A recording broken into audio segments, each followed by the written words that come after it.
कारण की बाबासाहेबांनी मूळ मंत्र दिले होते, शिका, संघटित व्हा आणि संघर्ष करा. जसं की मी तुमचा लोगो बघितला, ज्याच्यामध्ये सिंहाची एक इमेज आहे. तो एक्झॅक्टली लोगो काय आहे, म्हणजे त्याच्या मागे इन्स्पिरेशन काय आहे? ज्या बी लोकांनी बघित असेल त्यांना माहित असेल की त्याच्यामध्ये एक सिंह आहे आणि पाठीमागं अशोक चक्र आहे. अशोक चक्र म्हणजे ते धम्माचं चक्र आहे, जे आयुष्यभर फिरत राहणार. आम्ही मेलो तरी फिरत राहणार आणि आम्ही आहे तोपर्यंत ते फिरणारच. त्याला धम्माचा गाडा म्हणतो आपण. ते अशोक चक्र आहे. आणि जो सिंह आहे तो सम्राट अशोकांच्या 4 सिंहामधला एक सिंह घेतला आम्ही. आणि त्या लोगोचं झालं तर त्या लोगोमध्येच आम्ही सम्राट अशोकांचं नाव आम्ही ऍड केलं आहे. म्हणजे सम्राटांचीच ती आर्मी आहे. कारण की आपण दुसरंही नाव जे ठेवलं असतं बाबासाहेबांचं किंवा अजून इतर महापुरुषांचं, तर लोक अशी आहेत की शिवीगाळ किंवा घाण बोलतात. तर भावना अटॅच होतात आपल्या कोणत्याही व्यक्तीपासून किंवा कोणत्याही लोगोपासून. तर त्या लोगोला जरी कोणी नावं ठेवली तर तो सिंह जो आहे ना, तो डरकाळी किंवा झेप घेण्यासाठी तो अग्रेसिव्ह आहे. नमस्कार मित्रांनो, तुम्हाला सगळ्यांचं स्वागत आहे आमच्या पॉडकास्टमध्ये, ज्याचं नाव आहे सक्सेस टॉक विथ दीपाली. चला तर मग जाणून घेऊया आजच्या आपल्या पॉडकास्टमध्ये आजचे स्पेशल गेस्ट कोण आहेत. आजचे स्पेशल गेस्ट जे आहेत त्यांचं समाजासाठी खूप मोठं कॉन्ट्रीब्युशन आहे. आपण बऱ्याच वेळा बघतो की समाजासाठी काहीतरी करायला पाहिजे, पण प्रत्यक्षात खरं तर आपण तसं करत नाही. पण आजचे जे गेस्ट आहेत त्यांनी हे करून दाखवलंय आणि प्रूव्ह केलंय की समाजासाठी जर आपण काहीतरी केलं, समाजाला जर संघटित केलं, तर समाज खऱ्या अर्थाने खूप पुढे जाऊ शकतो आणि सक्सेसफुल होऊ शकतो. चला तर मग भेटूया आजच्या गेस्टला. मी खरं तर खूप एक्साइटेड आहे आणि मला माहितीये की तुम्ही स्वतः सुद्धा खूप एक्साइटेड आहेत. चला तर मग आजच्या गेस्टला आपण भेटूया. सो मित्रांनो, आज आपल्यासोबत आहेत पी सम्राट सर. नमस्कार सर. नमस्कार, जय भीम, जय संविधान. अरे वा, तुमचं आमच्या पॉडकास्टमध्ये खूप खूप स्वागत आहे. ऑलरेडी ऑडियन्सने तुम्हाला इंस्टाग्रामवरती, सोशल मीडियावरती बघितलंय सर. तुमचे व्हिडिओज खूप ट्रेंडिंग असतात. मी स्वतः सुद्धा तुमचे व्हिडिओज बघते. पण ऑडियन्सला तुमच्याबद्दल माहितीये, मलाही ऑलरेडी माहितीये, पण मला अजून तुमच्याबद्दल जाणून घ्यायला आवडेल. तर तुमचं एक क्विक मध्ये शॉर्ट इंट्रोडक्शन तुम्ही ऑडियन्सला द्या. सर्वांना जय भीम, जय संविधान. नमस्कार सर्वांना. ऍक्च्युअली मी सम्राट, म्हणजेच मला लोक पी सम्राट म्हणून ओळखतात. ऍक्च्युअली माझी ओळखच सम्राट नावाने. मी सम्राट आर्मीचा संस्थापक अध्यक्ष आहे. विषय म्हणजे असा आहे की मला रील स्टार म्हणून लोक ओळखतात. पण ऍक्च्युअली माझं सोशल मीडियावर किंवा सोशल वर्क हा खूप जास्त आहे, हे लोकांना माहीत नाही वाटतं. पण ते आजकाल रीलमुळे मला जास्तीत जास्त लोक रील स्टार समजतात. तर थोडासा जो गैरसमज आहे त्यांचा, तो मला काढायचा आहे की रील स्टारच्या आधी मी एक सोशल वर्कर आहे. फुले शाहू चळवळीचा एक धागा आहे आणि मुवमेंटमध्ये मी लहानपणापासून आहे सक्रिय. एवढंच मला बोलायचं. ओके सर, तुम्ही जी सुरुवात केली जय भीम जय संविधान, मला असं वाटतं की जे 2 वाक्य ते खूप पॉवरफुल आहेत. पण तुम्हाला हे असं कुठून सुचलं जेव्हा आपण सुरुवात करावी, प्रत्येक वेळी ह्या वाक्याने सुरुवात करावी? काय इन्स्पिरेशन याच्या पाठीमागे? ऍक्च्युअली मॅडम, जो माझा समाज आहे तो माणसाला जोडणारा समाज आहे. आणि जय भीम म्हणजे फक्त कुठल्या एका जातीचा नारा नाहीये. जय भीम म्हणजे प्रत्येक भारतामध्ये राहणाऱ्या व्यक्तीला स्वातंत्र्य देणारा नारा आहे. आणि जे स्वतंत्र भेटतं ते आपल्याला संविधानामुळे भेटतं, जे की आज तुम्हालाही भेटलंय, मलाही भेटलंय. आणि त्या संविधानाने या भारतामधल्या जातीपाती सर्व लांब ठेवून माणूस म्हणून जगायला शिकवलंय आपल्याला. आणि त्याच्यामुळं जय भीम आणि जय संविधान. अरे वा, म्हणजे ऐकायलाही खूप छान वाटतं आणि खूप पॉवरफुल आहे ते सेंटेन्स. ह्या गोष्टी लोकांना माहित नाही ना. आणि जेव्हा आपण ऐकतो तेव्हा आपल्याला खूप काही गोष्टी आठवण करून देतात की ह्या किती आपल्या आयुष्यामध्ये इम्पॅक्ट क्रिएट करतात. खरं तर ऑब्विसली जय भीमचा नारा म्हणजे ह्या जगातला सगळ्यात स्ट्रॉंग नारा आहे. आणि तो काय कुठल्या जातीला, कुठल्या धर्माला, कुठल्या देवाला नावं ठेवण्यासाठी तयार नाही झाला. तो लोकांना डेव्हलप होण्यासाठी, लोकांना जागृत करण्यासाठी, लोकांमध्ये शिक्षण येण्यासाठी, संघर्ष करण्यासाठी आणि संघटित होण्यासाठी तयार केलेला नारा आहे. अरे वा, नाईस. सो तुमचं जे नाव आहे सर, ऍक्च्युली प्रमोद नाव आहे, पण तुम्ही जसं मी तुमची इंस्टाग्रामची पण आयडी बघितली, पी सम्राट. तर हे जे सम्राट ही एक पदवी आहे. तर मला हे जाणून घ्यायचंय की काय आहे याच्या पाठीमागचं जे काही सिक्रेट आहे ते काय ऍक्च्युअली? सिक्रेट मॅडम असं आहे की तुम्ही बघित असाल की आपल्या भारताचे किंवा महाराष्ट्राचे आराध्य दैवत छत्रपती शिवाजी महाराज आहेत. बरोबर. आपण त्यांच्या नावाला कसं बोलतो, छत्रपती म्हणतो. पण ही पदवी लावू शकतो का आपण? नाही लावू शकत. त्याच प्रकारे सम्राट ही सुद्धा पदवी आहे आणि ही सम्राट अशोकांची आहे. पण त्या पदवीला कोणी विरोधच करू शकत नाही, कारण की लोकांमध्ये तो अवेअरनेसच नाहीये, लोकांना माहीतच नाहीये. सम्राट ही पदवी एवढी मोठी आहे की भारतामधल्या फक्त एकाच राजाला किंवा असे जे भारतावर राज्य करतात त्या राजांना सम्राट ही पदवी बहाल झालेली. मग आता ते राजे तर राहिले नाहीयेत. मग आपण हा कन्सेप्ट केला की ज्या भारतातल्या राजांनी भारतावर राज्य केलं, मला सुद्धा त्याच पद्धतीचं काहीतरी राज्य करायचंय पूर्ण भारतावर. मग माझ्या नावामध्ये एवढी स्ट्रॉंगनेस नाहीये की मला त्या नावाने जास्त ओळखतील, पण सम्राट या नावाला पूर्ण भारतामध्ये ओळखतात, म्हणून सम्राट प्रमोद. अरे वा. कारण की ती पदवी माझी ओळख आहे आणि त्या पदवीला ह्या जगामध्ये तोड नाही. अच्छा, नाईस. खूप मस्त. म्हणजे तुम्ही खूप असं विचारपूर्वक अभ्यास करून हे नाव ठेवलंय. सर्वच गोष्टी ह्या विचारांनी आणि अभ्यास करूनच केल्या पाहिजे. बरोबर. कारण की तुम्ही जर अभ्यास केला नाही तर तुमचं आयुष्य वायफळ आहे. तर तुम्हाला त्या गोष्टीचा अभ्यास करणं खूप गरजेचं आहे. आणि तुम्ही का कोणती गोष्ट करताय हे लोकांना सांगणं सुद्धा तेवढंच इम्पॉर्टंट आहे. कारण की जर तुम्ही लोकांना सांगितलंच नाही की बाबा मी नाव लावतोय किंवा माझं नाव हे आहे, या नावाचा अर्थ काय, तर त्याला अर्थ राहत नाही. आपल्याला ते पूर्ण अर्थ सांगता आले पाहिजे त्या माणसाला, आपल्याला पूर्ण अर्थ सांगता आले पाहिजे त्या शब्दाची. तेव्हा कुठं त्या माणसाला समजतं की बाबा हे नाव का लावलं होतं. अच्छा, वाव, नाईस. सो तुम्ही ऑलरेडी आता भरपूर सोशल वर्किंग मध्ये आहात सर. तुम्ही चर्चेत आहात, इंस्टाग्राम इकडे तिकडे, आणि तुम्ही भरपूर लोकांची मदत करता. पण खरं तर मला त्याआधी हे तुमच्याकडून जाणून घ्यायला आवडेल की तुमची जी आधीची जर्नी होती, तुमचं जे शिक्षण असेल किंवा तुमचं जे फॅमिली बॅकग्राऊंड आहे ते कशा प्रकारचं आहे? मी खूप मिडल क्लास मधनं आहे. ऍक्च्युअल आपल्या महाराष्ट्राचे मुख्यमंत्री हे ऑटोवाले म्हणजे शिंदे साहेब हे रिक्षा चालक होते, ते झाले. तसेच माझे वडील सुद्धा रिक्षा चालवतात. पण मला सर्व समाजाला किंवा सर्व भारताला हे दाखवून द्यायचंय की रिक्षा चालवणाऱ्याचा मुलगा सुद्धा ह्या भारतावर राज्य करू शकतो, या भारतामध्ये तो काहीतरी परिवर्तन घडू शकतो, आणि हे मला इम्प्रूव्ह करून दाखवायचे पूर्ण समाजाला आणि पूर्ण सोसायटीला. Wow, nice.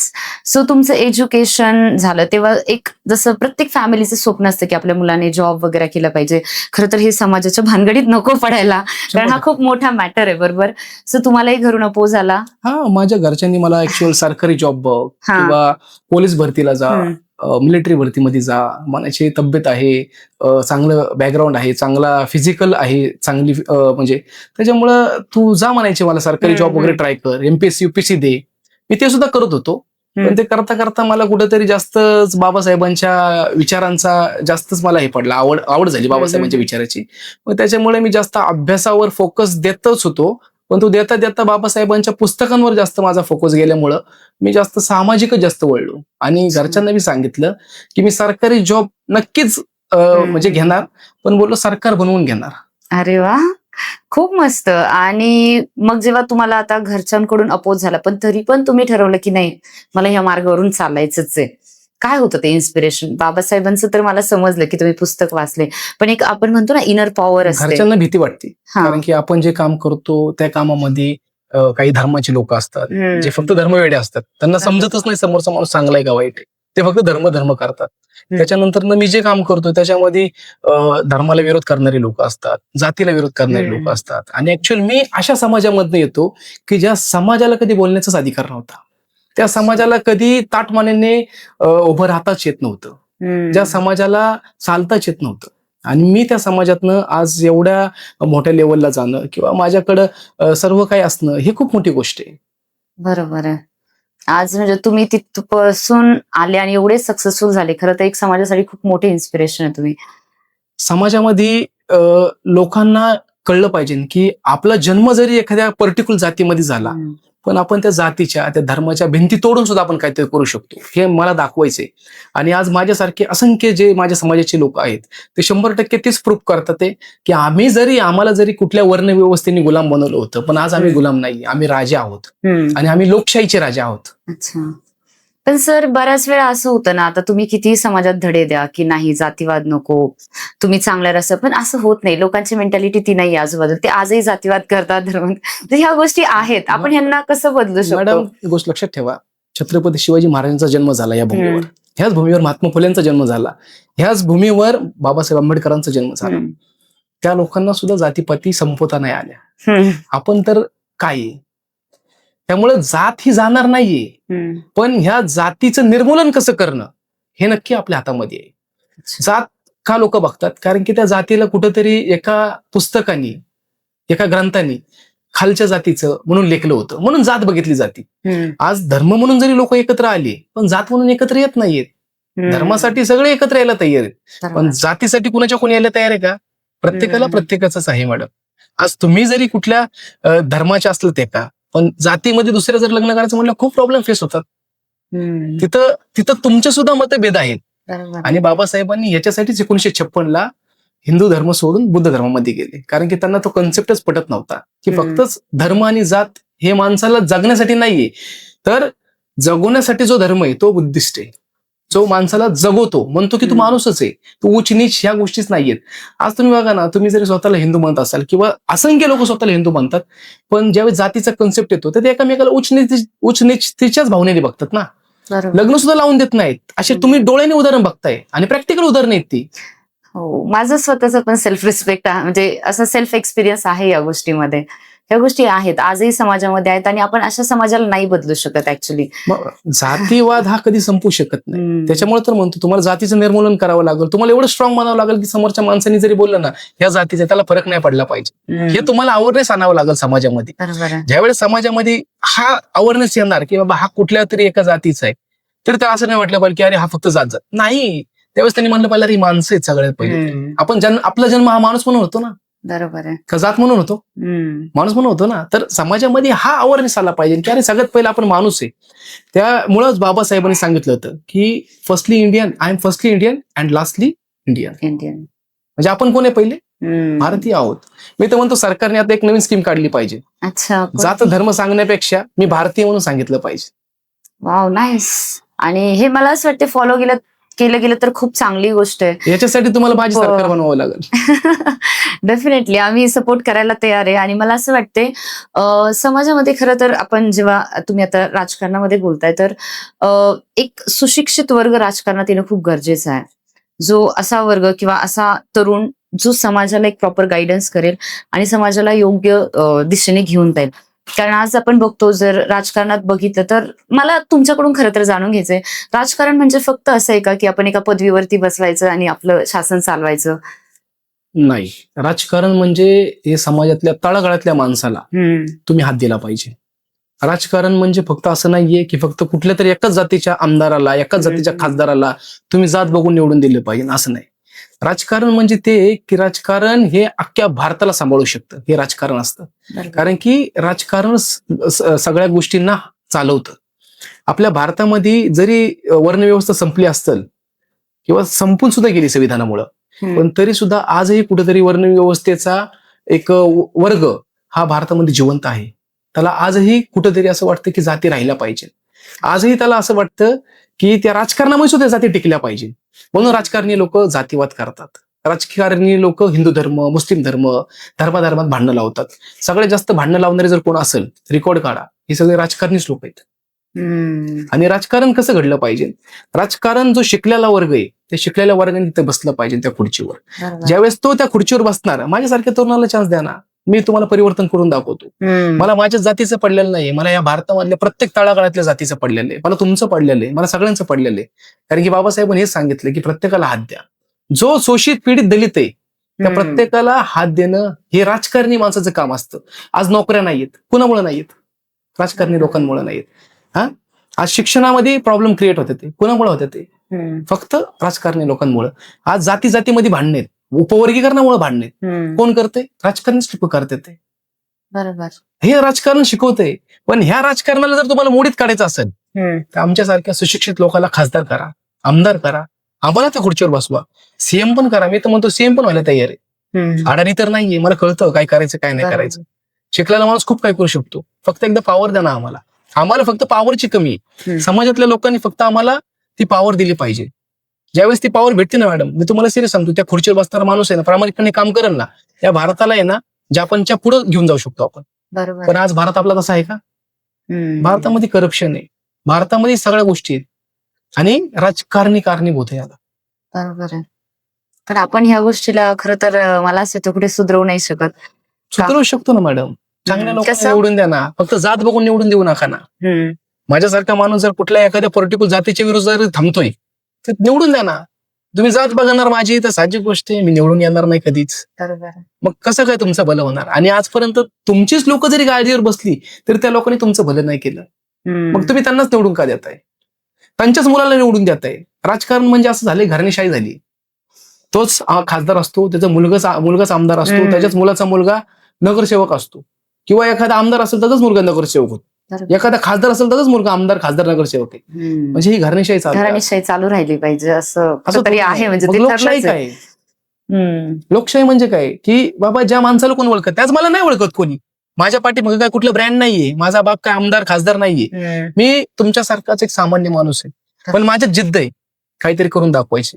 मला मी आजही म्हणतो, मी सर्वांना एकच सांगेल की ताकद द्या मला.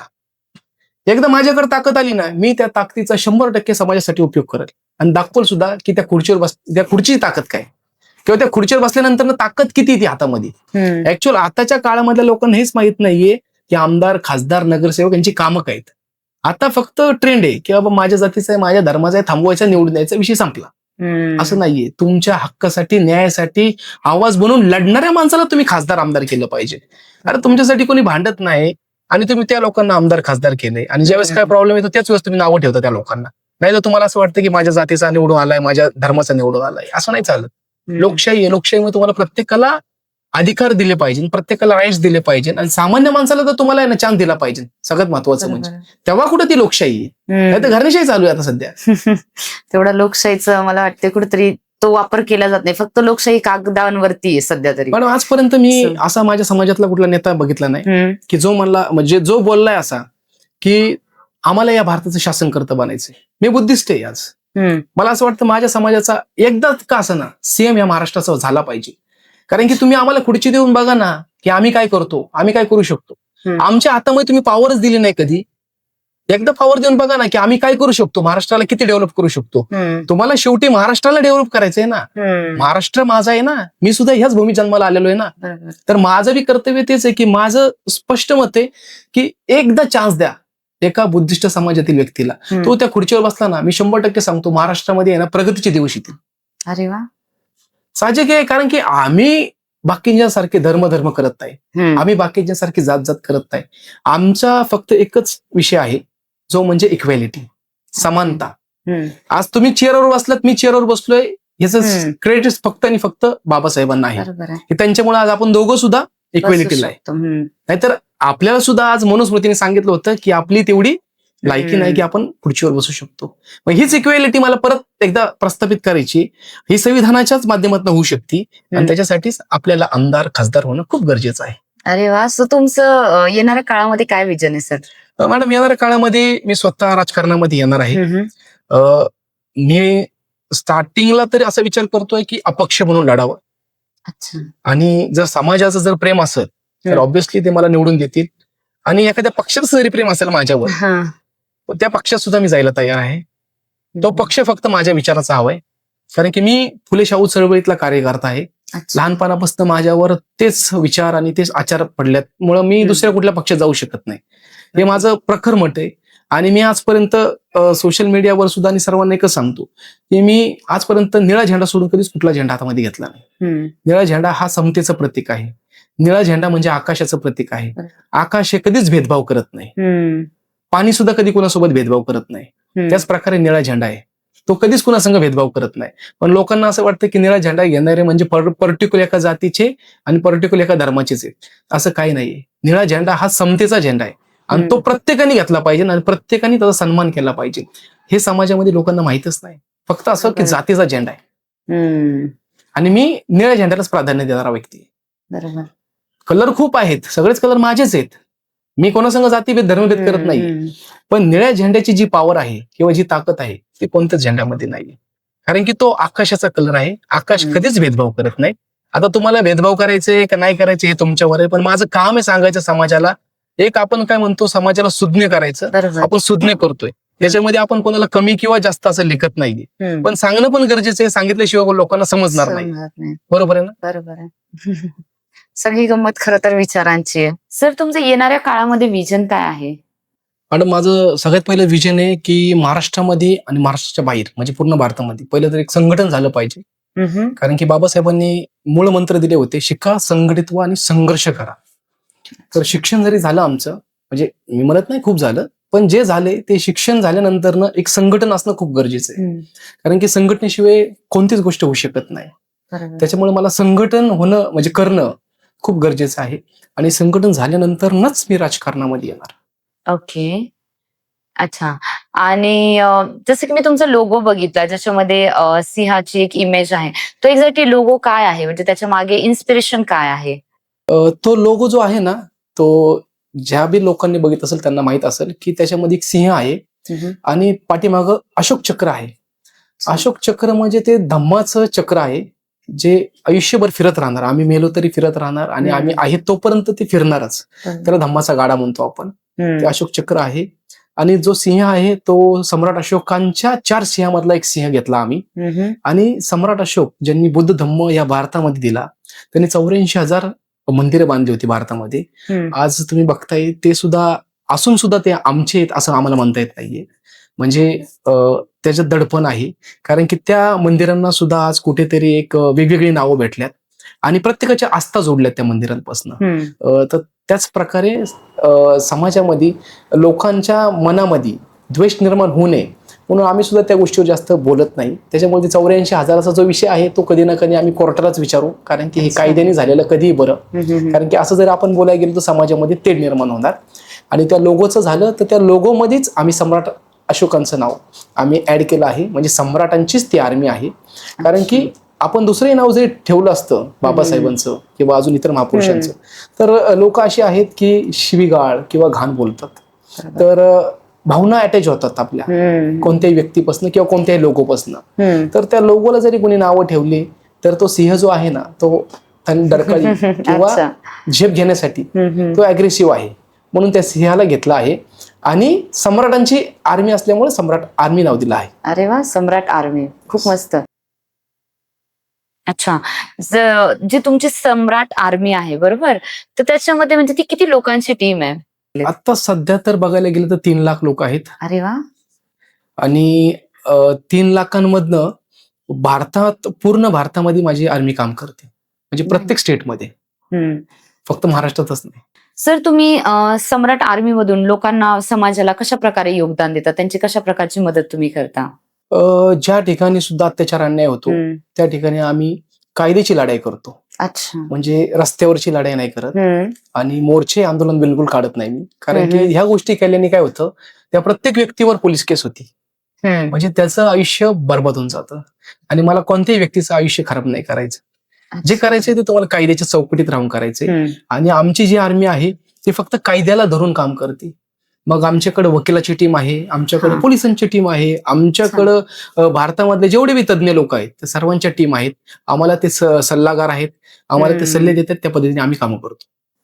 ओके. आणि तुमच्या त्याच्यामध्ये कोणत्या जास्त टाईपच्या केसेस येतात? आमच्याकडे ऑलमोस्ट अॅट्रॉसिटीच्या जास्तीत जास्त केसेस येतात. आणि ज्या अॅट्रॉसिटीच्या केसेस येतात त्या 100% मी स्वतः पडताळतो आधी, की बाबा ही खरीच अॅट्रॉसिटी आहे का. कारण की समाजामध्ये एक अशा पद्धतीचा बी वर्ग आहे की जो फक्तच म्हणतो की अॅट्रॉसिटी हे लोक पैसा कमवण्यासाठी किंवा स्वतःच्या जातीला पुढं करून फक्त आम्हाला लुटण्यासाठी अॅट्रॉसिटीचा गैरवापर करतात. तर आजपर्यंत मी 100च्या वर अॅट्रॉसिटी केल्या असतील, पण एकही अॅट्रॉसिटी हे मला कोणीही दाखवावं की ही फेक किंवा ही चुकीच्या पद्धतीने अॅट्रॉसिटी केली. कारण की मलाही असं वाटतं कोणाचं आयुष्य खराब होणे, कारण की तो माणूसच आहे.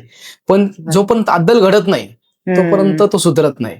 त्यामुळं अशा गोष्टी मलाही कराव्या लागतात, कारण की शेवटी मला पण समाजासाठी कुठेतरी योगदान द्यावं लागतं. मग अशा पद्धतीची आमची कामं असतात. अच्छा. सो मग तुम्ही समाजासाठी कशा प्रकारे वेगवेगळ्या पद्धतीने योगदान करता? त्याच्या विरुद्ध लढा. त्याच्यानंतर अन्न वाटप करणं, त्याच्यानंतर पाणी वाटप करणं, त्याच्यानंतर जे गरीब आहेत त्यांना काही देणग्या लागत असतील त्या सुद्धा आम्ही प्रोव्हाइड करतो. पण मला असं वाटतं की हे सांगणं किंवा दाखवणं हे खूप महत्वाचं नाही. महत्वाचं हे आहे की ज्या ठिकाणी अत्याचार अन्याय होतो त्या ठिकाणी जाणं खूप महत्वाचं आहे, किंवा त्याच्यासाठी लढणं खूप महत्वाचं आहे. हे पाणी देणं, हे अन्न देणं किंवा एखाद्याला पैसे दिले म्हणून दाखवणं हे फक्त पोरखेळ आहे. म्हणजे दाखवायचं की आम्ही करतोय. मला ह्या गोष्टी दाखवायच्याच नाहीयेत. मला जे करायचंय ते रिझल्ट करायचंय, म्हणजे रिझल्ट द्यायचा. असंच नाही फक्त की आपण काहीतरी करतोय, 4 लोकांना पाणी वाटतोय, दाखवा आणि सांगा की बघ मी पाणी वाटलं, 10 लोकांना जेवण चारलं आणि दाखवा. हे तुम्ही इन्सल्ट करताय त्या व्यक्तीचा दाखवून. त्याच्यामुळे मी ह्या गोष्टी सहसा करत नाही. नाहीतर आम्ही सुद्धा खूप फळं वाटतो, बिस्किट्स वाटतो, जेवण देतो, पाणी देतो, पण मी कधीच शॉप नाही करत, कारण की काही गरज नाही याची. त्या माणसाला माहिती आहे की त्याच्या पोटामध्ये 2 टाइमच अन्न गेले, ते माझ्यामुळे गेले, बस झालं. ह्याच्यापेक्षा श्रेष्ठ काम काय? अरे वा. सर जसं की तुम्ही बोलले की तुम्ही सोशल वर्किंग मध्ये इन्व्हॉल्व आहात, पण आपण जसं बघितलं की आता सध्या नसरापूरमध्ये लेटेस्ट मध्ये एक घटना झाली, अशा भरपूर समाजामध्ये वेगवेगळ्या घटना होतात, बरोबर. पण कुठेतरी या सगळ्या घटनांना कुठेतरी प्रतिबंध बसतो का आणि मॅडम, कुठपर्यंत भारतामध्ये मिळतं? जी व्यवस्था आहे, कानून व्यवस्था आपण ज्याला म्हणतो, ती स्लोली प्रोसेस आहे त्याची. आता त्या प्रोसेसला आम्ही बदलू शकत नाही. आणि जर बदलायचं झालं तर पुन्हा एकदा सांगतो, मला राजकारणात जाणं खूप गरजेचं आहे. बदलणार ना ती प्रोसेस, कारण की राजकारणीच सगळ्या गोष्टीला बदलू शकतो. आणि आपल्या भारतामध्ये जी कानून व्यवस्था आहे, आपण फक्त संविधानाला नावं ठेवतो, पण संविधान चालवणाऱ्या व्यक्तीला का नावं नाही ठेवत? आपण कायद्याला नावं ठेवतो, पण कायद्याला जो चालवतो त्याला का नावं नाही ठेवत? कायदा तुम्ही बदलू शकता ना. कायद्यामध्ये एक तरतूद आहे, ज्याला म्हणतो की दुरुस्ती. कुणालाच माहित नाही असं मला वाटतं. दुरुस्ती होती, पण कायदा बदलत नाही. लोक काय म्हणतात की 295 वेळा कायदा बदलला, 298 वेळा कायदा बदलला, म्हणजे काही बोलतात जेव्हा म्हणजे त्यांना वाटेल ते. पण कायदा कधीच बदलू शकत नाही. कायद्यामध्ये जी होती ती दुरुस्ती होती. दुरुस्ती करू शकतात, कोण करू शकतं? राजकारणी लोक करू शकतात. मग मला काय म्हणायचंय, राजकारणी हे आज जात धर्म बघतात वाटतं, मला असं वाटतं, कारण की त्यामुळेच ते दुरुस्ती करत नाहीत. तर कायद्यामध्ये जर दुरुस्ती केली ना मॅडम, तर एक दिवसात सुद्धा बलात्काराला आहे ना फाशी शिक्षा होऊ शकते. हे कोणी करायला पाहिजे? जे कायदा चालवतात त्यांनी करायला पाहिजे. पण समाज नाव ठेवतो कुणाला? भारतीय संविधानाला नाव ठेवतो. मग हे चुकतंय कुणाचं? समाजाचं चुकतंय. कारण की समाज निवडून कोणाला देतो? अशा लोकांना देतो की ज्यांना खरंच त्या खुर्चीवर बसायच्या, त्या पदाच्या लायकीचे नाहीत. आणि ही रियालिटी आहे. आता तुम्ही म्हणल्यासारखं की संविधानाला आम्ही मानतो, आम्ही संविधानाच्याच विचाराचे किंवा पाईक आहोत, पण संविधान काय सांगतो हे लोकांना माहितच नाहीये. लोकांनी संविधानच नाही वाचलं. आता एक्झाम्पल घेतलं ना, मी तुम्हालाच विचारतो, तुम्ही संविधान वाचलं का? नाही, रूल्स माहिती आहेत मला. रूल्स माहिती आहेत, संविधान वाचलं का? नाही. ही तर शोकांतिका आहे ना. ही भारत ज्याच्यावर चालतो, जे तुम्हाला अधिकार देतो, जो तुम्हाला फ्रीडम देतो, तेच गोष्ट तुम्ही वाचली नाहीये. कारण की वाचायची काहीच गरज आहे, असा आपण विचार करतो ना. सगळं तर भेटतं आपल्याला फ्री ऑफ कॉस्ट मध्ये, असं आहे. कुठल्याच गोष्टीला स्ट्रगल नाही ना तुम्हाला. आज तुम्हाला शर्ट घालायला कोणी बंदी केली का? तुम्हाला कोण म्हणतं का की नाही तुम्ही असंच घातलं पाहिजे, तुम्ही असंच खाल्लं पाहिजे? नाही. भारतामध्ये हे सगळ्या गोष्टी आहेत ना, बाबासाहेबांनी स्वतंत्र दिल्यामुळं त्या लोकांना संविधान वाचायची सुद्धा गरज पडत नाही. पण माझं हे म्हणणं आहे की संविधान वाचा, त्याच्यातनं तुम्हाला जी ताकद भेटल, मग तुम्हाला कळेल की खरंच संविधान आपल्या भारताचं किती स्ट्रॉंग आहे. चालवणारे नालायक आहेत.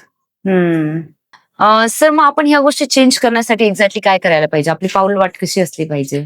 चेंज करण्यासाठी आपल्याला भारतामधल्या तरुण पिढीला सगळ्यात पहिलं तर राजकारणामध्ये सक्रिय केलं पाहिजे. कारण की ज्यावेळेस तरुण हातामध्ये सत्ता घेतो ना, तर तो काही करू शकतो. एक उदाहरण द्यायचं म्हणलं तर सम्राट अशोक 21 वर्षाचे होते. 21 वर्षामध्ये ते भारताचे राजे होते. आणि आज आपल्याकडे तर डिजिटल आहे सगळं, तरी सुद्धा 21 वर्षाचा आज कोणताही मुलगा आमदार होत नाही. 21 वर्षाचा कोणताही मुलगा मुलगी खासदार होत नाही. त्याला सुद्धा काहीतरी एज लिमिट दिली आहे. त्याच्यानंतर ना आपला 21 वर्षाचा मुलगा काय करतो? ग्रॅज्युएशन करत असतो. त्याला राजकारणाची काहीच घेणं देणं नसतं. पण हे त्याला कळलं पाहिजे की राजकारणामध्ये जर आला तर त्याच्या 7 पिढ्याचं भलं होईल. एकदाच आमदार झाला ना तर आयुष्यभर पेन्शन भेटेल. अच्छा, सो मग राजकारणात पैशासाठी आलं पाहिजे की समाजकार्यासाठी आलं पाहिजे? नाही, राजकारणात हे समाजाला घडवण्यासाठी यायला पाहिजे. राजकारणात हे लोकांचं दुःख कमी करण्यासाठी यायला पाहिजे. राजकारणात शिक्षणासाठी यायला पाहिजे. राजकारणामध्ये जर यायचं झालं तर तुम्हाला त्या खुर्चीवर बसून काहीतरी असं करायचंय की जे समाजाने म्हणलं पाहिजे की बाबा हे राजकारणात गेल्यावर खरंच काहीतरी उद्धार करू शकतो, म्हणून राजकारणात आलं पाहिजे. राजकारणात फक्तच पैसाच कमवण्यासाठी गेलं तर त्याला काहीच किंमत नाहीये. मग त्यांनी राजकारणच करू नये खरं तर. अच्छा, म्हणजे सध्याचं जे राजकारण आहे आपण बघितलं ते जास्त करून पैशासाठीच आहे बघायला गेलं तर, तेवढं समाजकार्य नाहीये त्याच्यामध्ये. मग हे राजकारण नाहीये, हे फक्त घराणेशाही चालू आहे. पैसा कमवायचा, माझ्याच मुलाला आमदार, माझ्याच बायकोला खासदार, माझीच बहीण नगरसेवक, हे फक्त घराणेशाही चालू आहे. ह्याला कुठेतरी तुम्ही लोकांनी बंद केलं पाहिजे. आणि जातीचं जे किंवा धर्माचं जे राजकारण हे बंद झालं पाहिजे. प्रत्येकाला चान्स द्या, तो माणूस नक्कीच तुमची हेल्प करणार, नक्कीच तुमच्यासाठी काहीतरी नवीन करणार, कारण की त्याला त्या स्पर्धेमध्ये टिकून राहायचंय. म्हणून तो राजकारण पण जर तुम्ही जातच टिकून राहायचंय म्हणून जर राजकारण करत असाल तर त्या राजकारणाला काहीच अर्थ नाहीये. कारण की तुमचाच तोच जातीचा आणि त्याच धर्माचा माणूस निवडून येऊन तरी तुमचं काय भलं केलंय आजपर्यंत हे सुद्धा सांगावं समाजाने. अच्छा. जसं की सर तुम्ही म्हणालात की आजच्या युवा पिढीने खरं तर राजकारणात आलं पाहिजे, कारण तो कुठेतरी एक सुशिक्षित वर्ग आहे. पण आपण जर बघितलं तर आजची जी पिढी आहे ती जास्त करून सोशल मीडिया किंवा वेगवेगळ्या डिस्ट्रॅक्शन मध्ये कुठेतरी अडकली आहे. नाही, सोशल मीडिया ही आधुनिक टेक्नॉलॉजी आहे. आपण भरकटली असं नाही म्हणू शकत. ते सुद्धा त्याच्यातून काही ना काही घेतच असतात, पण त्यांना व्यवस्थित गायडन्स भेटत नाही. त्यांनी राजकारणामध्ये आलं पाहिजे असं मी म्हणले. सगळे राजकारणात येणार आहेत का? नाही येणार. त्यांना राजकारणात आल्यानंतरचे फायदे किंवा तोटे, नफा तोटा ह्या दोन्ही गोष्टी समजल्या पाहिजे. आपण त्यांना सांगतो का ते? नाही. मला आजपर्यंत ज्या लोकांनी सांगितलं त्या लोकांनी एकच सांगितलं की राजकारण खूप घाण असतं, राजकारणात नाही आलं पाहिजे, राजकारण म्हणजे जीवावर बेततं राजकारण. पण मला काय म्हणायचंय, राजकारण चांगलं आहे हे पण सांगा ना. राजकारण भारतातला सीएम घडवतो, पीएम घडवतो, राजकारणच आहे ना ते. राजकारणच आहे की सगळ्या गोष्टीला अथॉरिटी देतो. बरोबर. आज तुम्ही साईन जरी केलं तरी तुम्हाला काय गोष्टीसाठी राजकारणातच जावं लागतं, म्हणजे तिथूनच अप्रुव्हल यावं लागतं. ते अप्रुव्हल आल्यानंतरच तुम्ही एवढे मोठे सायन्स मध्ये जाऊन एवढ्या पदव्या घेऊन काय जरी केलं तरी तुम्हाला राजकारणाच्या हाताखाली जायचं. मग राजकारण किती स्ट्रॉंग आहे. म्हणून परत सांगतो, बाबासाहेबांनी मूळ मंत्र दिले होते, त्याच्यामधला एक मूळ मंत्र होऊन जातो. बाबासाहेबांनी सांगितलं होतं, शिका, संघटित व्हा आणि संघर्ष करा आणि शासनकर्ते बना. हे कोणी सांगत नाही. फक्त काय सांगतात की शिका, संघटित आणि संघर्ष करा. शासन करायला कोण सांगणार? बरोबर आहे. महत्वाचा रोल होता तो की शासन करा आणि घराच्या भिंतीवर जाऊन लिहून ठेवा की मला या देशाचा शासनकर्ता बनायचंय. अरे वा. हे कोण सांगतच नाही. जर मी माझ्या घराच्या भिंतीवर लिहून ठेवलं की आज मला या भारत देशाचा शासनकर्ता बनायचंय, मला कोण रोखणार आहे शासनकर्ता होण्यापासून? पण आमच्याकडे ते अवेअरनेसच नाही आली. बाबासाहेबाला आम्ही जेवढं एक्सेप्ट नाही केलं, आमच्यापेक्षा जास्त युपी मधल्या लोकांनी केलं. आणि युपी मधल्या लोकांनी त्यांच्या घराच्या भिंतीवर लिहिलं की आम्हाला या भारत देशाचा शासनकर्ता बनायचं. आणि त्यांनी तिथं बहेंजीला 4 वेळा सीएम केलं. अरे वा. म्हणजे बाबासाहेबांच्या शब्दाची किती पॉवर आहे बघा. ज्यांनी एक्सेप्ट केलं तो माणूस खूप ताकदवर झाला, आणि ज्यांनी एक्सेप्टच नाही केलं, आजही महाराष्ट्रामध्ये आम्हाला खासदारकीसाठी म्हणजे भांडण करावं लागतं, आमदारकीसाठी भांडण करावं लागतं, आणि सीएम होणं म्हणजे लय मोठी गोष्ट झाली. मी म्हणतो 75 वर्षामध्ये एकही बुद्धिस्ट सीएम झालेला नाही. तर परिवर्तन घडलं पाहिजे आणि बुद्धिस्ट समाजाचा एकच सीएम महाराष्ट्राला लाभला पाहिजे. त्याच्यानंतर मी म्हणतो की महाराष्ट्राला बुद्धिस्ट सीएम लाभल कायमचा. कारण की ती व्यक्ती अशी आहे की समानता आणि इक्वेलिटी घेऊन चालणारी, आणि त्याच्यामध्ये तुम्हाला जे आरक्षण म्हणताय किंवा ज्या गोष्टी आज भांडणं करणाऱ्या ज्या गोष्टीत आपण बंद करू ना. ह्या बंद का होत नाही? कारण की आजपर्यंत ती माणसं तिथे गेलीच नाहीत ना. एक सीडी बनवली होती बाबासाहेबांनी की बाबा त्या सीडीच्या वर जाऊन खुर्चीवर माणूस बसल, मग ती सीडी काढून टाकतील. आणि सगळ्यात महत्वाचं म्हणजे लोकांचा जो गैरसमज आहे की बाबासाहेबांनी 10 वर्षासाठी आरक्षण दिलं होतं. खूप लोकांचा गैरसमज आहे की बाबासाहेबांनी 10 वर्षासाठी आरक्षण दिलं होतं. तर बाबासाहेबांनी 10 वर्षासाठी जे आरक्षण मागितलं होतं ते फक्त आणि फक्त राजकारणासाठी होतं. की बाबासाहेबांची अशी इच्छा होती की 10 वर्षामध्ये माझ्या समाजातली माणसं आमदार होतील, खासदार होतील, सीएम होतील, मंत्री होतील आणि त्या खुर्चीवर बसतील. पण 75 वर्षामध्ये ते झालंच नाहीये. आणि जे 10 वर्षाचं आपण सांगतो की बाबासाहेबांनी फक्त आरक्षण 10 वर्षासाठी दिलं, आरक्षण 10 वर्षासाठी दिलं, ते कायमचं बदलत राहिलं. कारण की का? कारण की तोपर्यंत त्या खुर्चीवर आजपर्यंत कोण बसलंच नाही. आणि बाबासाहेबांनी जे आरक्षण दिलं होतं ते आरक्षण कायमचं आहे. म्हणजे शिक्षणामधलं आरक्षण कायमचं आहे, नोकरीमधलं आरक्षण कायमचं आहे. पण लोकांचा जो गैरसमज आहे समाजामध्ये की बाबासाहेबांनी फक्त आरक्षण 10 वर्षासाठी दिलं, पण कशासाठी दिलं माहितीये का? नाहीच माहित ना. फक्त आरक्षण दिलं 10 वर्षासाठी हे छाती डोकून सांगतात, पण राजकारणासाठी दिलं. आणि त्या राजकारणामध्ये बाबासाहेबांनी एक सांगितलं सुद्धा होतं की त्या लेवलला जर लोक गेली माझ्या समाजातली ते आरक्षण बंद होणार. पण तुम्ही आजपर्यंत सीएम झालेले बघितले बुद्धिस्ट समाजाचे? तुम्ही ऐकलं की बुद्धिस्ट समाजाचे 10 खासदार झाल्यात? तुम्ही ऐकलंय की महाराष्ट्रामध्ये बुद्धिस्ट समाजाचे 40 आमदार झाल्यात? ऐकले का कधी? त्यावेळेस होणार, त्यावेळेस ते ऑटोमॅटिक बंद होणार ना. पण ते झालंच नाहीये ना. लोकांचा जो गैरसमज आहे तो दूरच झालेला नाहीये. आणि आपल्या ह्याच लोकांना सांगणं पण तेवढंच गरजेचं आहे ना की बाबांनो हा गैरसमज काढा की 10 वर्षासाठी बाबासाहेबांनी आरक्षण दिलं. बाबासाहेबांनी आरक्षण 10 वर्षासाठी कधीच दिलेलं नाहीये. बाबासाहेबांनी शिक्षणासाठी आणि रोजगारासाठी हे लाईफ टाईम आरक्षण दिलेलं आहे आणि कुठल्या एका जातीला दिलेलं नाहीये. त्याच्यामध्ये SC ST आणि OBC हा खूप मोठा समूह आहे, त्या सगळ्यांनी दिलेला आहे. आणि SC ST या समाजातली लोक सुद्धा बाबासाहेबाला मानत नाहीत, अशी सुद्धा खंत आहे. OBC समाज तर बिलकुल मानत नाही आणि ही महाराष्ट्रातली रियालिटी आहे. अच्छा. कारण की त्यांच्यापर्यंत तेवढ्या ताकदीने फुले शाहू आंबेडकर पोहोचलेच नाहीत. आणि आरक्षण काय फक्त एका जातीला का मॅडम? फक्त महार समाजाला किंवा बुद्धिस्ट समाजालाच आरक्षण आहे का? SC मध्ये 59 जाती येतात, 58 जाती सुद्धा आरक्षणाचा फायदा घेतात, त्या कट्टर हिंदू आहेत. ST समाजातल्या 47 जाती फायदा घेतात, त्या सुद्धा कट्टर हिंदूच आहेत. म्हणजे बाबासाहेबांनी काय कुठल्या एका जातीला किंवा धर्माला बघून आरक्षण दिलं का? OBC समाजामध्ये सुद्धा असंख्य जाती आहेत. महाराष्ट्रामध्ये OBC मध्ये येणाऱ्या 365 पेक्षा जास्त जाती, त्या सुद्धा आरक्षणाचा लाभ घेतात. पण त्या कधी जय भीम सुद्धा बोलत नाही. कुठेतरी मला असं वाटतं अवेअरनेसच नाहीये लोकांमध्ये, जसं तुम्ही स्टार्टिंगला सांगितलं. बरोबर सांगतोय काय, त्यांना कॅटेगरी, त्यांना वर्ण व्यवस्था काहीच माहित नाही. त्यांना फक्त एकच माहिती, भांडण करायचंय, मी धर्माचा मी जातीचा, एवढंच सांगायचं, याच्या पलीकडेच नाही. त्यांनी वाचलं पाहिजे की बाबा मी ह्या जातीमध्ये येतो ना, तर मी कुठल्या वर्ण व्यवस्थेमध्ये येतो, माझी वर्ण व्यवस्था काय. मला ज्यावेळेस कळलं ना मॅडम, मी स्वतः पुस्तकं चालत होतो की बाबा मी महार जातीचा आहे, तर मी कुठल्या श्रेणीमध्ये येतो. ज्यावेळेस मला कळलं ना की मी शूद्र आहे, मी स्वतः शॉक झालो. कारण की मी स्वतःला समजायचो मी क्षत्रिय आहे, कारण की मी सगळ्या क्षत्रिय मुलांसमोर राहायचो. तर मला स्वतःला असं वाटायचं की अरे मी क्षत्रिय आहे. पण ज्यावेळेस मी पुस्तक चालल्यानंतर ना मला कळलं की अरे मी शूद्र आहे. शूद्र काय? मग कळलं की शूद्र म्हणजे खालच्या जातीचे, शूद्र म्हणजे अनटचेबल. आणि शूद्रमध्ये येतं कोण? OBC येतात. म्हणजे OBC अनटचेबल आहेत, पण त्यांना माहितच नाही ही गोष्ट.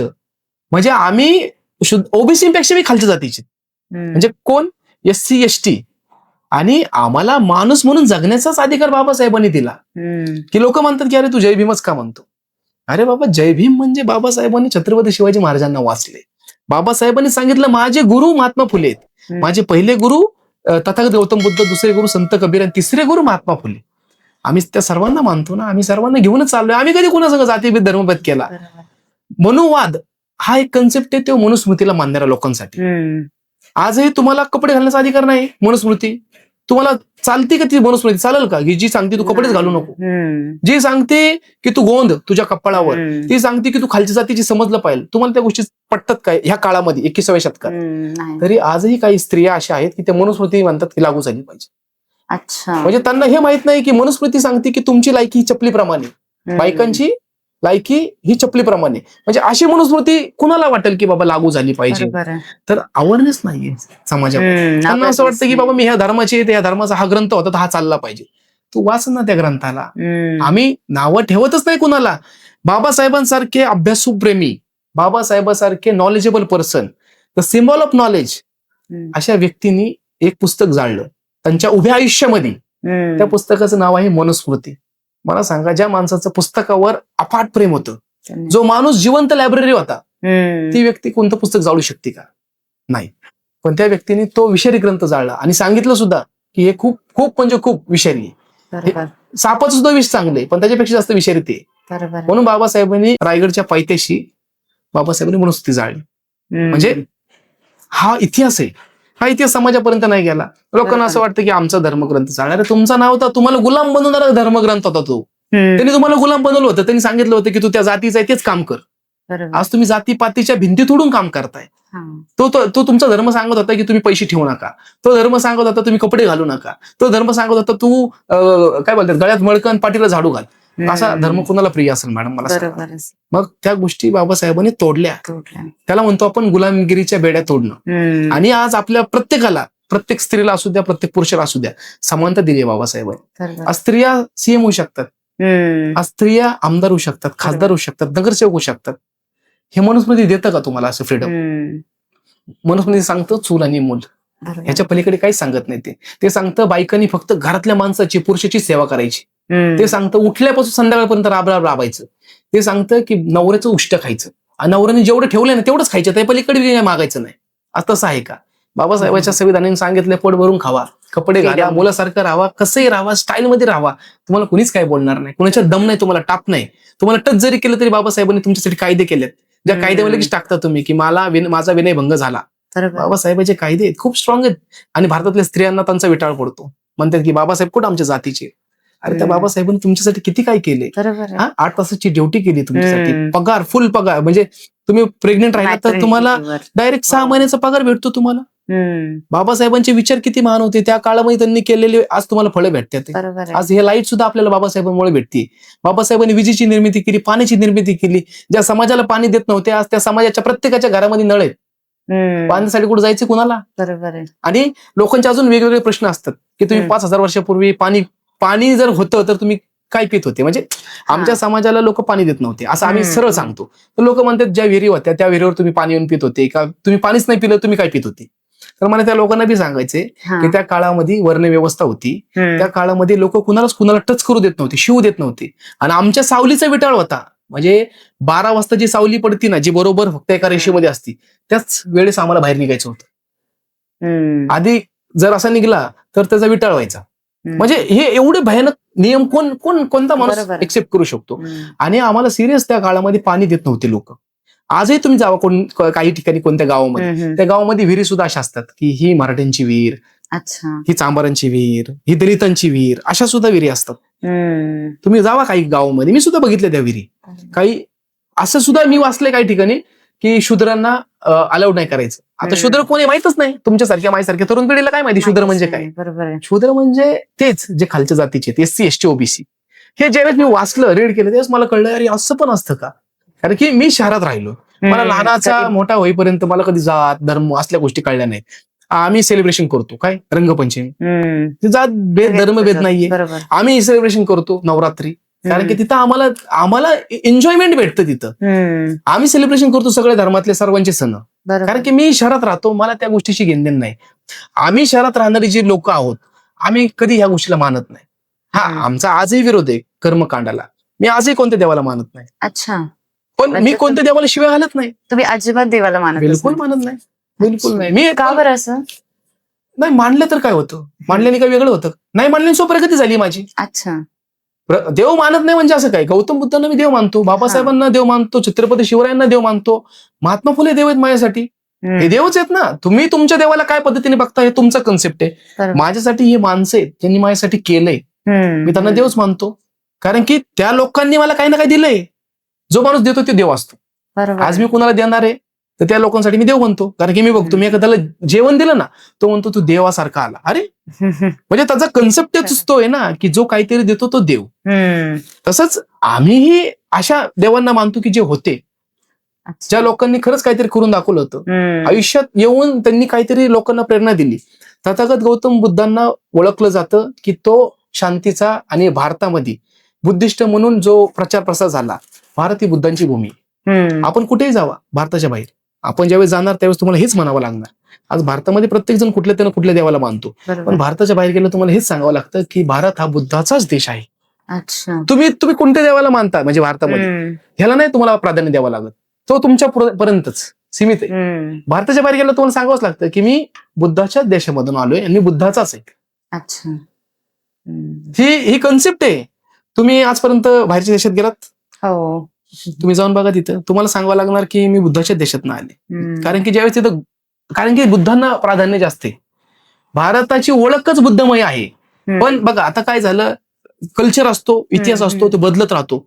काळाप्रमाणे सगळं बदललं. बरोबर. आपल्या भारतामध्ये एक असा धर्म पण उदयाला आलो ज्याला आपण आज हिंदू धर्म म्हणतो. हम्म. ऍक्च्युअल आता कालचं स्टेटमेंट जर बघितलं असतं तुम्ही सुप्रीम कोर्टाचं, हम्म. तर त्यांनी स्वतः सांगितलंय की हिंदू धर्म हा जगण्याची शैली आहे, तो धर्म नाहीये. अच्छा. तो धर्म नाहीये, ती हम्म. जगण्याची शैली आहे. हम्म. पण लोकांनी काय केलंय, एक धर्म बघून किंवा धर्मच करतात. बरोबर. आणि जर बघायला गेलं, जर तुम्ही पुस्तकं वाचली किंवा तुम्ही आता जनरल नॉलेज तुम्हाला डायरेक्ट ह्याच्यावर भेटतं, हम्म. कशावर, मोबाईलवर भेटतं. मोबाईलवर. तुम्ही हिंदूचा अर्थ काय आहे तुम्ही स्वतः वाचा, किंवा हिंदू ही कन्सेप्ट काय तुम्ही वाचा. हम्म. आणि सनातन म्हणून आज एक नवीन शब्द उदयाला आला. हम्म. सनातन हा जो शब्द उदयाला आलाय तो सुद्धा बुद्धांच्याच ग्रंथातून किंवा बुद्धालाच म्हणलं जातं, सनातन सुद्धा. पण लोकांना माहितच नाही. आता लोकांनी ते हिंदू धर्माला जोडून टाकले. हिंदू धर्मामधले कोणतेही ग्रंथ आणा आणि त्या ग्रंथामध्ये दाखवा हे शब्द, हिंदू शब्द बी दाखवा आणि सनातन शब्दही दाखवा, कुठं सापडणार नाही तुम्हाला. अच्छा. तुम्ही कोणतेही वेद काढा, पुराण काढा, सगळे काढा, हम्म. पण तुम्हाला हे दोन्ही ह्यातला जो सनातन शब्द आहे हा तुम्हाला बुद्धांच्या प्रत्येक पाली लिपीमध्ये किंवा कोरलेला सुद्धा सापडेल तुम्हाला. ओके. हे अवेअरनेस नाहीये समाजामध्ये. लोकांना माहितच नाही. आता लोक वेगळ्याच पद्धतीचं भांडण करतात आणि वेगळ्याच वेनी करतात ते. अच्छा. हे त्यांना माहितच नाही. पण मी म्हणतो की जाऊ द्या, लोकांना आज नाही तर उद्या समजून जाणार आहे. आणि हे भांडण्यापेक्षा आपल्याला कोर्ट दिल्यात, एकामेकासंग भांडण्यापेक्षा आपल्याला कोर्ट कचेरी दिली, आपण तिथं जाऊन भांडू शकतो या गोष्टीवर. सो सर, जसं की माझा जो एक्सपिरियन्स आहे तो आयटी बॅकग्राऊंडचा आहे. म्हणजे ऑलमोस्ट 9 वर्ष मी आयटी इंडस्ट्रीमध्ये काम केलंय. मी तिथे ऍक्च्युली कुठे असा जातीवाद खरं तर बघितला नाहीये. पण मला असं वाटतं, माझ्या अकॉर्डिंगली, जेव्हा आपण एक मिडल क्लास किंवा खूप लो क्लासमध्येच हा जास्त करून आपल्याला पाहायला भेटतो, बरोबर. जसं की तुम्ही म्हटले, बरोबर आहे की शहरामध्ये या गोष्टी नाही जाणवत आपल्याला. नाही मॅडम, शिकलेले लोक जातीवाद करतात. अच्छा. शिकलेले लोकच उलट जास्त जातीवाद करतात. उलट एखाद्या अडाणी माणूस तर म्हणतो की बाबा कशाला जातीवाद करायचा, पण ह्याच्यापेक्षा जास्त शिकलेले लोकच जातीवाद करतात. कारण का माहिती का, त्यांना हेच समजत नाहीये की आपल्या शिक्षणाचा फायदा काय आहे, अच्छा. की आपण शिकून काय केलं पाहिजे हे समजत नाही. आपले शिकलेले लोक जास्त जात करतात, धर्म करतात उलट. आणि शिकलेले लोक हे असा काय बोलतात, छुपा जातीवाद करतात. अच्छा.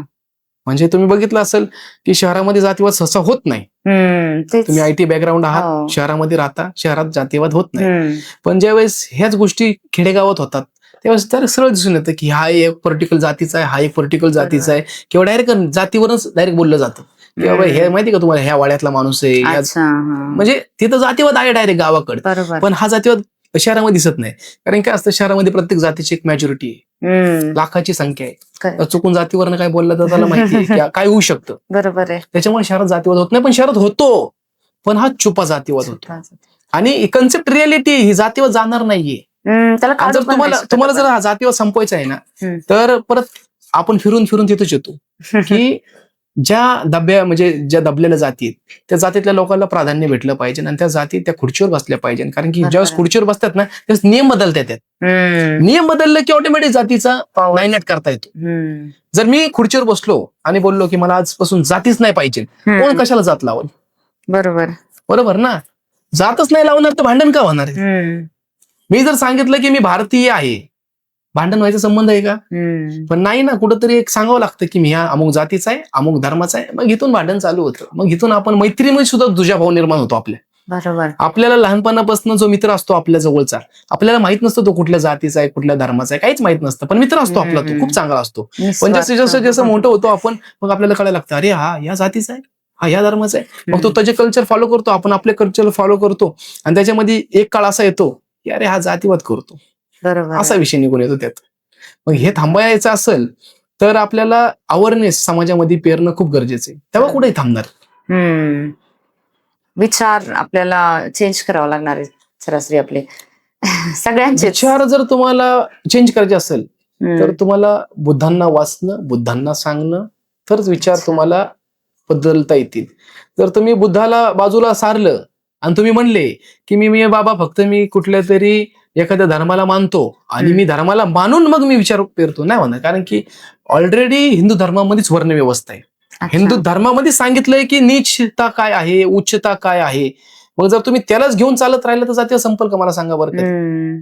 आजही तुम्ही जर हिंदू धर्मात लग्न करायला गेले मॅडम, तर तिथेही तुम्हाला तुमच्या जातीचं, तुमच्या कुंडलीचं सगळ्या गोष्टी तुम्हाला विचारणं आणि बघणं लय गरजेचं आहे. तरच ते लग्न होतं. नाहीतर धर्म बघून कुणी देत नाही मुलगी. रियालिटी ही. बरोबर आहे.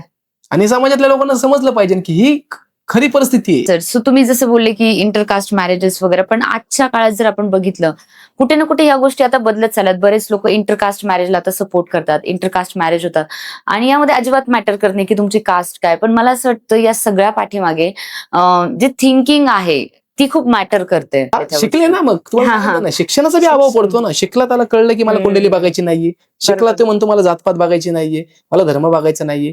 मी शिकलोय म्हणून मी काय करणार, मी ह्या गोष्टीला थरच देत नाही. थरच देत नाही तर ऑब्व्हियसली राहायचं शेवटी लाईफ टाईम असतं ना ज्या व्यक्तीला राहायचंय. मग तो या गोष्टीला थरच देत नाही शिक्षणामुळे. म्हणतो मग त्यांना शिक्षणाची पॉवर पण तेवढी डेंजर आहे. जो शिकला तो सिंहासारखा मग बरसतो. त्याला माहितीये की आपल्या नादी कुणीच लागणार नाही, लागलं की कायदा आहे मग लगेच. बरोबर आहे. अच्छा सर, तुम्ही जे बोललात की तुम्हाला ऍक्च्युली राजकारणात जायचंय, बरोबर, तुम्हाला त्या खुर्चीवर बसायचंय, पण तुमचं तर पॉलिटिकल बॅकग्राऊंड पण नाहीये किंवा तुम्हाला कुठला बॅकअप पण नाही. मग कुठल्या जोरावरती तुम्ही म्हणता की तुम्हाला राजकारणात जायचंय? त्याला तर लोकशाही म्हणतात ना. माझे वडिलांना तर खरं सांगतो राजकारणामध्ये इंटरेस्ट पण नाहीये. माझ्या वडिलांना राजकारण काही तेच माहित नाही. आणि माझ्या फॅमिली बॅकग्राऊंड मध्ये तर कुणीच राजकारणी नाहीये आणि कोणत्याच व्यक्तीला राजकारण काय असते माहित नाहीये. पण माझी चॉईस आहे ना ती, मला माहिती ना काय करायचंय. आणि मी लोकशाही समजतो आणि लोकशाहीला जाणतो सुद्धा. मला माहिती आहे लोक निवडून देऊ शकतात, कारण की लोकांनी ठरवलं तर तो सीएम पण करू शकतात आणि लोकांनी ठरवलं तर पीएम पण करू शकतात. हे आपल्या समोर उदाहरण आहे. आणि मला समाजासाठी काहीतरी करायचं आहे. माझं इंटेन्शन एकच आहे की समाजासाठी काहीतरी करायचंय. मग समाजासाठी जर काय करायचं असेल आणि समाजाला स्वतःचं जर अस्तित्व टिकवायचं असेल तर माझ्यासारख्या तरुणाला तिथं पाठवणं ही समाजाची जिम्मेदारी. त्याच्यामुळे मी समाजाच्या जीवावर त्या ठिकाणी जाण्याचा प्रयत्न करतोय. बाकी माझ्या पाठीमागं फक्त एकच ताकद आहे, ते म्हणजे डॉक्टर बाबासाहेब आंबेडकर आणि त्यांचं संविधान. बाकी असं काहीच नाही माझ्या पाठीमागं. ना पैसा आहे माझ्या पाठीमागं, ना राजकारणी बॅकग्राऊंड आहे माझं.